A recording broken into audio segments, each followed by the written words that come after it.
Hello everyone, welcome back again.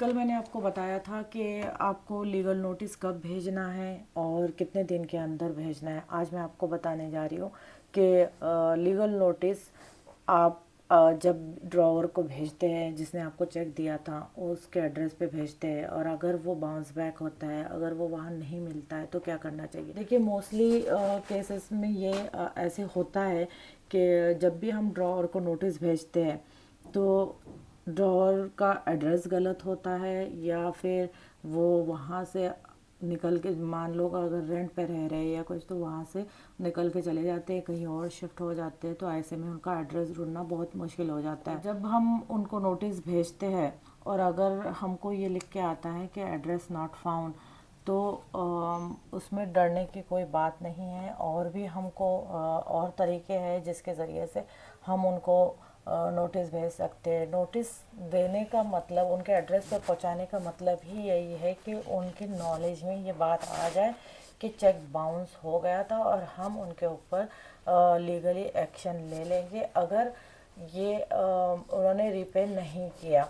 तो अगर वो एड्रेस पे अवेलेबल नहीं है तो हमारे पास ये रास्ता है कि हम उनके व्हाट्सअप नंबर पे भेजें, या फिर उनको व्हाट्सअप नंबर पे भेजें, या फिर उनको मैसेज करके बताएं कि हमारा आपका चेक बाउंस हो गया है और हम आपको कांटेक्ट करना चाह रहे हैं। या फिर कोई भी जीमेल अकाउंट हो, सोशल मीडिया प्लेटफॉर्म हो, जहाँ पे उनकी अवेलेबिलिटी आपको मिल रही है, तो आप ऐसे सूरत में उनको अपने एक नोटिस की कॉपी उन तक पहुंचा सकते हैं।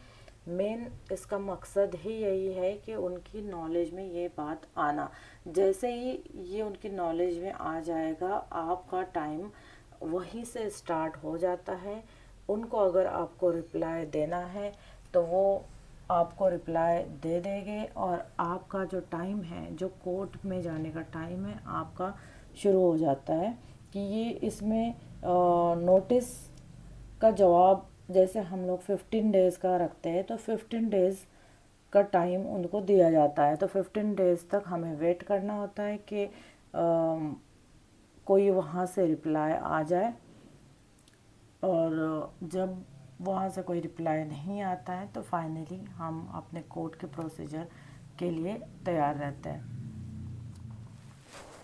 जैसे कि आप नोटिस उन तक पहुंचा दोगे, तो नोटिस देने के बाद बस आप आराम से रहिए, 15 डेज़ वेट करिए कि उनकी तरफ से क्या रिप्लाई आता है। चाहे पॉजिटिव हो, नेगेटिव हो, आप को थोड़ा सा वेट करना होगा। और जो भी हो है, दोनों तरफ से अगर पॉजिटिव रहा तब भी सेटलमेंट किस तरह से किया जाए, और नेगेटिव रहा तो कोर्ट के लिए हमको किस तरह से तैयारी करना चाहिए, ये मैं आपको अगले व्लॉग में बताऊंगी। Till then stay tuned and thanks for watching my channel. And viewers, finally आपसे रिक्वेस्ट है कि प्लीज़ मेरे इस चैनल को सब्सक्राइब करिए, ताकि मैं इसी तरह से टाइम निकाल के कुछ इन्फॉर्मेटिव वीडियोस बनाते रहूँ। तो please subscribe it. Thanks for watching my video.